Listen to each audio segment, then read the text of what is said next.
Baie welkom by vandag se Liggie Hoop. Dis vir my voorreg om saam met u dan ook hier te wees. Vanoggend deel ek 'n gedeelte uit 2 Petrus 1 met u.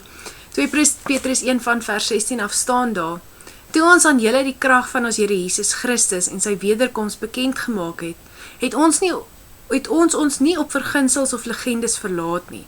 Nee, ons het met ons eie oë gesien, hom in al sy majesteit gesien. Hy het van God die Vader eer en heerlikheid ontvang, toe die Allerhoogste Majesteit gesê het, dit is my geliefde seun, oor wie ek my verheug.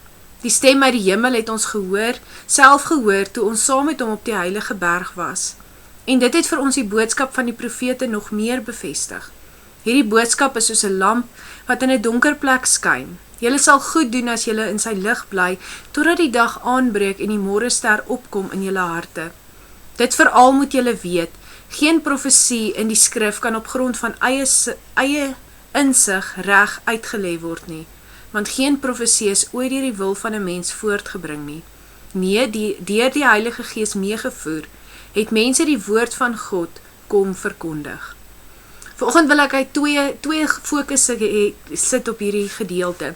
Die een is Petrus wat kom sê, maar weet jy wat, ek was 'n ooggetuie van dit wat gebeur het. 'n ooggetuie van dit wat Christus gedoen het, 'n ooggetuie van toe hy op die berg was, en daarom getuig ek en verkondig ek van dit wat hy gedoen het.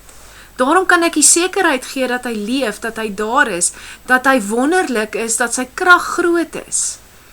En hierdie gedeelte, hierdie besef van Petrus wat 'n ooggetuie is, laat my wonder hoeveel keer is ons ook ooggetuies van dinge wat God doen. Dinge wat die Here mee besig is, waar hy betrokke is, waar hy verandering bring, en tog deel ons nie hierdie ooggetuienis met iemand anders nie. Tog deel ons nie dit waaroor dit regtig gaan nie. Daarom die vraag, as ons 'n ooggetuie is, as ons 'n getuienis het van Christus, wat groot is, wie se krag groot is, wat wonderwerke laat voorkom het, waarom deel ons dit nie met die mense om ons nie?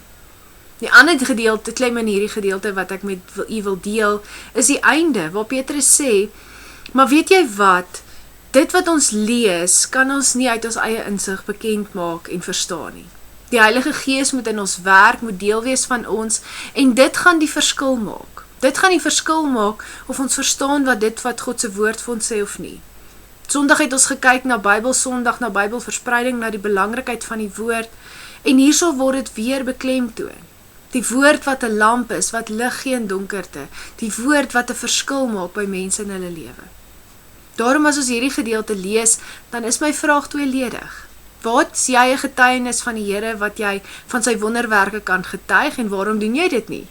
Maar daarmee saam ook, besef dat jy afhanklik is van die Here, besef dat die Gees die een is, wat ons oë en ons harte oopmaak om God se woord te ontvang. En daarom maak seker dat jy ook leef, saam met die Gees se teenwoordigheid in jou. Kom ons bid saam. Vader, ons loof en prys U dat U teenwoordig is. Dankie dat ons afhanklik van U kan wees en daarvan kan getuig, daarin kan rus. Vader, gee dat ons die ooggetuienis wat ons het sal deel met ander, selfs in situasies wat moeilik is, wat nie eenvoudig is nie, maar dat ons steeds U getuienis sal deel. En Vader, daarmee saam, Heilige Gees, kom werk in ons. Maak U woord vir ons oop, breek dit oop, laat dit ons vul, dit voed, en dat ons so ook al meer van U sal leer.